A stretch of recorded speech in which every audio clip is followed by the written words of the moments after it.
جناب ایک زمانہ تھا کہ یہ فریضہ انجام دیا کرتا تھا یہاں سے بیٹھ کے کہ نواز شریف کو اتنی سزا ہو گئی، مریم نواز کو قید ہو گئی، شہباز شریف کو یہ ہو گیا، اس کو ایف آئی اے نے اٹھا لیا، نون لیگ کا۔ اس وقت جو ہے اوبویسلی آب و ہوا چینج ہے۔ کل آپ کو ایک اطلاع دی تھی گرفتاری کی عمران صاحب کی کیس کی، اب آج جج محمد بشیر نے بانی پی ٹی اور بشرا بی بی کو توشہ خانہ کیس میں بھی سزا سنا دی۔ 14 سال قید بامشقت کی سزا ہے یہ۔ دونوں مجرم جو ہیں 10 سال کے لیے کسی بھی عوامی عہدے سے نااہل ہیں، اور سزا کے ساتھ دونوں مجرموں پر 78 کروڑ 70 لاکھ یعنی آلموسٹ 79 کروڑ جو ہے وہ 1.5 ارب دونوں پہ عائد کر دیا گیا۔ جج محمد بشیر جو ہے نا، انہوں نے یہ فیصلہ جب سنایا اڈیالہ کے اندر، تو آبویسلی نہ عمران صاحب موجود تھے نہ بشرا بی بی، لیکن بشرا بی بی نے گرفتاری دے دی اڈیالہ جیل میں جا کے۔ یا تو ان کو اپنے ان کاموں کا پہلے ہی پتا تھا، یا انہوں نے پھر گریسفلی بڑا ہی ایک اپنا پوسچر دکھایا، ایک جیسچر دکھایا کہ میں تو گھبراتی نہیں، میں تو کھڑی جو کرنا کر رہا ہوں۔ لیکن میں حیران یہ ہوں جیل اتھارٹیز کو کیا ہوگا، ان کے ہاتھوں میں چوڑیاں کیا ہیں، وہ گرفتار ہی نہیں کر رہے۔ تو کیونکہ گرفتار تو ہونا چاہیے۔ اس وقت اگر کوئی ایک پارٹی جو اگرچہ آپ کو نظر تو نہیں آ رہی مٹھائیاں تقسیم کرتی ہوئی اپنا تصویروں کی حد تک، سوشل میڈیا کی حد تک، لیکن جن کے دلوں میں لڈو پھوٹ رہے ہیں، جن کو الیکشن میں اپنی فتح یقینی نظر آ رہی ہے، جو بہت خوش ہیں عمران خان کے جیل جانے پہ، بشرا بی بی کی تباہی پہ کہ کرپشن کے کیسز اور یہ سارے ریفرنس ثابت ہوتے جا رہے ہیں، وہ ہے مصدق ملک صاحب اور ان کی پارٹی۔ بیرسٹر صاحب یہ فیصلہ ٹھیک ہوا ہے پسوٹا صاحب، یہ آپ کو لگتا ہے اڑ جائے گا اسلام آباد ہائی کورٹ میں؟ سر یہ فیصلہ پاکستان کی جس طرح ایک سلیبس ہوتا ہے نا جی ہمارا اسکولوں میں، اسی طرح یہ ایک جوڈیشل سلیبس آف پاکستان ہے، جس کو جو بیسیکلی پاکستان میں بار بار ریپیٹ ہوتا ہے۔ یہ 2018 میں بھی ہوا تھا، اس سے پہلے بھی ہوا تھا، یہ جاتا ہے ذوالفقار علی بھٹو صاحب تک۔ اگر آپ اس تمام جوڈیشل سلیبس کا معائنہ کریں گے تو آپ دیکھیں گے کہ اس میں سزائیں جو ہیں وہ ہمیشہ وداؤٹ ایویڈنس دی جاتی ہیں، اور اس دفعہ تو وداؤٹ ڈیو پروسیجر کے بغیر سزا دی گئی، اور اس پروسیجر کو اس حد تک لے جایا گیا کہ 342 کے بیان کا بھی انتظار نہیں کیا گیا۔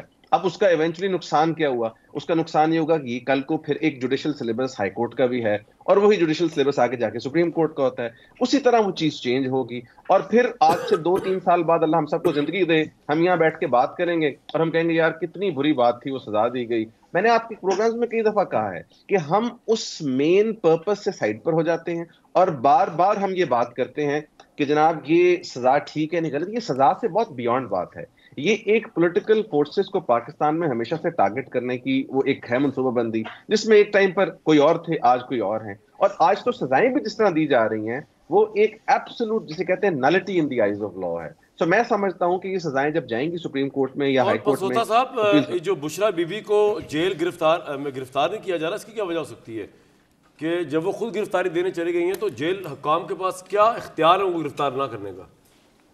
سر وہ تو دیکھیں فیڈرل گورنمنٹ کی پاور ہے to declare any place as prison, اور وہ اس کو کر سکتی ہیں، ان کی اپنی ثوابدید ہے۔ میں ذاتی طور پر سمجھتا ہوں کہ اگر ایک رویہ کسی کے ساتھ اڈاپٹ ہوا ہے وہ سب کے ساتھ ایکول ہونا چاہیے، وہ تو اس پہ تو کوئی دو رائے نہیں جو آپ کی ڈسکشن ہو رہی ہے۔ But once again federal government اس پر ڈائلیٹ کر رہی ہے کہ کیا اس کو یہ ریلیف ملنی چاہیے کسی بھی ملزم کو یا نہیں، تو وہ ان کا اپنا ثوابدید ہے، وہ نہ کریں۔ کل کو اگر اس پر سیاست ہونی ہے تو اس کا فائدہ کوئی نہیں ہے۔ تو میں یہ بار بار آپ کو جو بات ریکویسٹ کر رہا ہوں نا وہ یہی ہے کہ every thing must be done in accordance with the law. بالکل ٹھیک جی۔ کیجولٹی آف جسٹس ہوا جناب رائے صاحب، ورس کیس ہے یہ تو سینیریو وہ کہہ رہے ہیں۔ جی میں سمجھتا ہوں کہ ایسی کوئی بات نہیں۔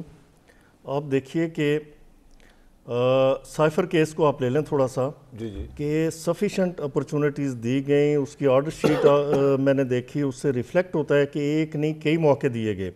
وہاں بھی جج صاحب نے یہ کیا کہ پریکٹس یہ ہے، ہمارے دوست بیٹھے ہیں وہاں بیرسٹر صاحب یا کوئی بھی آپ کسی بھی لیگل فرٹرنیٹی کے بندے سے آپ پوچھ لیں، پریکٹس یہ ہے کہ ایگزامینیشن ان چیف ہوتا ہے تو فوراً گواہ کا بیان ریکارڈ ہوتا ہے، فوراً گواہ کو کراس ایگزامن کیا جاتا ہے۔ لیکن ہوا وہاں پہ یہ کہ انہوں نے کہا جی کہ آپ سارے وٹنسز کو ایگزامینیشن ان چیف ان کا ریکارڈ کر لیں، ان کا ابتدائی بیان لکھ لیں، آخر میں ہم کراس ایگزامن کریں گے۔ آخر میں 3-4 گواہوں کو کراس ایگزامن کرنے کے بعد ان کے وکلاء حاضر نہیں ہوئے۔ بار بار جج صاحب نے ٹائم دیا۔ توشہ خانے میں نہیں یہ جو سائفر کی میں بات کر رہا ہوں، سائفر کی بات کر رہا ہوں۔ پھر اس کے بعد کوئی آپشن نہیں رہتا تھا جج صاحب کے پاس کہ وہ اسٹیٹ ایکسپینس پہ اسٹیٹ کونسل کو انگیج کر کے تو کراس ایگزامن کرواتے وٹنسز کو۔ یہی ہوا اس کیس کے اندر۔ اور پھر یہ ذہن میں رکھیے کہ توشہ خانہ کیس اور یہ جو دوسرا کیس ہے سائفر کیس اور 190 ملین پاؤنڈز کا کیس، یہ ڈاکومنٹری ایویڈنس ہے، ان میں جو انکریمنیٹنگ ایویڈنس ہے وہ ڈاکومنٹری ایویڈنس ہے، جو کنیکٹنگ ایویڈنس ہے وہ ڈاکومنٹس بول رہے ہیں۔ اب اسے دیکھیں، یہ جو توشہ خانہ کیس ہے، یہ ایڈمیٹڈ بات ہے نا کہ انہوں نے توشہ خانہ سے چیزیں اٹھائیں اور بعد میں پیمنٹ کی، انڈر پرائسنگ ہوئی، ان کی کم ویلیو شو کی گئی، انڈر ویلیو شو کر کے تو کم قیمت وہاں پہ جمع کروائی، اور پھر مزے کی بات یہ کہ اس سال جب وہ چیزیں بیچی گئیں ان کے اکاؤنٹ میں وہ پیسے آئے تو انہوں نے اپنے اثاثوں میں ایسٹس میں نہیں شو کیا، اسے شو نہیں کیا، ٹھیک ہے۔ سر میں ایک اچھا اسی طرح دوسری بات، صاحب کچھ کہنا چاہیں راج صاحب کیا اب تک کی؟ جی سر، میں یہ گزارش کرنا چاہ رہا ہوں بالکل ان سے اجازت لے کے کہ آپ پاکستان میں پچھلے 6 مہینے میں کرمنل ٹرائلز اٹھا لیجئے اسی نیچر کے، اور وہاں پر آرڈر شیٹ اٹھا کے صرف یہ دیکھ لیجئے کہ کتنی ایڈجرنمنٹس ہوتی ہیں اور کتنی دیر میں یہ ٹرائل کنکلوڈ ہوتا ہے، اور کیا جج صاحب اسی طرح اسٹیٹ کاؤنسل اپوائنٹ کرتے ہیں؟ اگر اس کا جواب ہاں میں ہو تو میرا تو کوئی کیس ہی نہیں ہے۔ میرا بتانے کا مقصد یہ ہے کہ یہ جی رائے صاحب اس پہ بھی ہے کہ بہت فاسٹ سلسلہ جا رہا ہے کہ الیکشن سے پہلے عمران خان کی تباہی ہو۔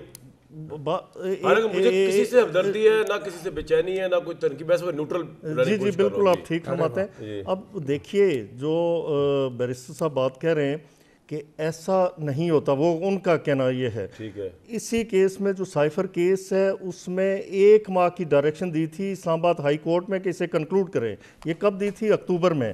آج کیا ہے؟ جنوری اینڈ ہو رہا ہے، فروری ہو گیا، فروری سٹارٹ ہو گیا، لہٰذا اس ڈائریکشن کی بھی کمپلائنس نہیں۔ توشہ خانہ کی بھی آپ دیکھیں کہ ایویڈنس ریکارڈ ہو گئے، 342 کا جو بیان ہے، کل انہیں کہا جی کہ آپ لکھ کے دے دیں، ہمارے وکلا آئیں گے، پھر وہ لکھنے بیٹھے تو انہیں کہا گیا کہ آپ کمپیوٹر پہ یہیں پہ ڈکٹیشن دیں، آپ بیان لکھو۔ اب آپ دیکھیں کہ آج جب عمران خان صاحب کورٹ میں آئے تو انہوں نے یہ کہا جی کہ میرا بیان تو میرے کمرے میں ہے، آج میں حاضری کے لیے آیا ہوں۔ حاضری قطن نہیں تھی، حاضری کس کے لیے تھی؟ کوئی مقصد تھا نا، وہ یہ تھا کہ to file the statement under section 342 of CRPC، انہوں نے وہ نہیں وہاں پہ سبمٹ کی، جس کی وجہ سے آپ کے حال میں سزا ٹھیک ہوئی ہے؟ جی دیکھیں، میں سمجھتا ہوں کہ یہ تو ڈیٹیل فیصلہ آئے گا، ساری بات اس سے ریفلیکٹ ہو جائے گی، اور اپیلیٹ ان کے پاس اپیلیٹ فورم موجود ہے۔ اور ایک بات میں یہاں پہ ایڈ کرنا چاہتا ہوں، اس سے پہلے میاں نواز شریف کو سزا ہوئی، انہوں نے کبھی نہیں کہا کہ میرے وکلا حاضر نہیں ہوں گے، ہر تاریخ پہ خود حاضر ہوتے رہے، ان کے کونسل حاضر ہوتے رہے، اور پوری طرح سے ان کی قسمت ہی خراب ہے کہ نہ وکیل حاضر ہوئے نہ ان کے حق میں فیصلے ہوئے۔ بیرسٹر صاحب، آپ نے لاہور ہائی کورٹ میں آج کیا تیر چلایا ہوا تھا کہ میڈیا کے اوپر ساری پارٹیوں کو مکمل کوریج ملنی چاہیے، پاکستان تحریک انصاف سمیت۔ پاکستان تحریک انصاف کو سب سے زیادہ کوریج مل رہی ہے، آپ نے دیکھا نہیں ہے؟ وہ ان کے جو کے متعلق خبریں چل رہی ہیں جس قسم کی بھی ہیں، تو کوریج تو سب سے زیادہ انہیں کی ہو رہی ہے۔ آپ کہہ رہے ہیں کہ کیا فیصلہ ہے آپ نے جو کروایا وہاں سے؟ جو اس وقت کوریج مل رہی ہے وہ میرا خیال لٹرل ورڈ کوریج ہوتی ہے نا کہ کور کر دو، وہ مل رہی ہے۔ ہم چاہ رہے تھے کہ براڈ کاسٹ اینڈ کوریج ملے، جو کہ پیمرا میں جس طرح ڈیفائنڈ ہے۔ یہ بیسیکلی کیس سر آج سے 7-8 مہینے پرانا فائلڈ ہے۔ یہ عمران خان صاحب کی طرف سے کیس فائل ہوا تھا کہ ان کا جب نام ٹی وی پہ آتا ہے تو اس کو بیپ کیا جاتا ہے اور یہ سب چیزوں پہ۔ اس پہ جسٹس شمس محمود مرزا نے بڑی زبردست ججمنٹ کی دی ہے، اور انٹرسٹنگلی اس ججمنٹ کے پیراگراف 12 میں یہ بھی لکھ دیا ہے کہ ایک پولیٹیکل پارٹی کا رائٹ ہے سمبل، اور سمبل کے اوپر بڑی اچھی ڈسکشن کی ہے، اور یہ بھی بتایا ہے کہ الیکشن کمیشن آف پاکستان کس طرح سے پاکستان میں ایکٹ کر رہا ہے۔ وہ ایک کمپلیٹ چارج شیٹ ہے پاکستان کے اندر اس وقت جس طرح یہ 8 فروری کو الیکشنز ہونے جا رہے ہیں، اور وہ ججمنٹ جو ہے وہ چونکہ ریلیز آج اس سے کیا فرق پڑے گا؟ اس سے کیا فرق پڑے گا؟ فرق تو کسی بھی اچھے کام سے کوئی نہیں پڑتا سر۔ بات یہ فرق تو وہی ہے جیسے آپ کو پہلے بتاتا ہے، ایک سلیبس ہے جس کو فالو کرنا ہے اور وہ سلیبس چلتا رہے گا۔ فرق تو دیکھیں ذوالفقار علی بھٹو صاحب کو پھانسی کی سزا دی، 50 سال بعد ہم اگر ایک لمحے کے لیے سوچا جائے کہ آپ عمران خان کو آپ نے ووٹ دینا، اگر ایک لمحے کے لیے سوچا جائے بیرسٹر صاحب کہ آپ نے عمران خان کو ووٹ دینا تھا، تو اب یہ جو اوپر نیچے 2 ڈیولپمنٹس ہوئی ہیں عمران خان کی گرفتاریوں کی اور یہ جو قید مشقتوں کی، اس کے بعد آپ جیسا بندوں کو ووٹ دینے جائے گا 8 فروری کو؟ سر میرا آپ سے ونس اگین اس کا جواب یہ ہوگا کہ یہ جو ڈیولپمنٹس آپ جن کی بات کر رہے ہیں یہ ہر 10 سال بعد ہوتی ہیں۔ یہ جو ووٹ کا رائٹ ہے وہ ان ڈیولپمنٹ سے لنک اس لیے نہیں کیا جا سکتا کیونکہ اس کے 2 سال بعد ہم خود بیٹھ کے کہتے ہیں اوہو کتنا غلط کام ہوا۔ آپ دیکھیں نا آج قاضی صاحب کے لیے سب سے بڑا پرابلم یہ ہے کہ بھٹو صاحب کی پھانسی غلط تھی، تو جب پھانسی ہوئی تو اس ٹائم پر بھی یہی ماحول تھا۔ اسی طرح 2018 میں جب نواز شریف صاحب والا معاملہ تھا اس ٹائم پر بھی یہی ماحول تھا، اور ٹھیک کہا انہوں نے، مانیٹرنگ جج والی بات بالکل ایسے ہی تھا۔ میں یہ کہتا ہوں کہ وزڈم تو یہ ہے کہ آپ اس ٹائم پر اس چیز کو ریئلائز کریں کہ یہ ساری کی ساری جو ہے دس از پولیٹیکل وکٹمائزیشن، یہ سزائیں سٹینڈ نہیں کریں گی، اور ایک گرینڈ پولیٹیکل کنسنسس کی ضرورت ہے پاکستان میں، اور پولیٹیکل فورسز اکٹھی ہو کے ڈیموکریسی کو آگے لے کے چلیں، پاکستان کی بات کریں جو کہ ہم تھوڑی دیر پہلے بات کر رہے تھے. بالکل.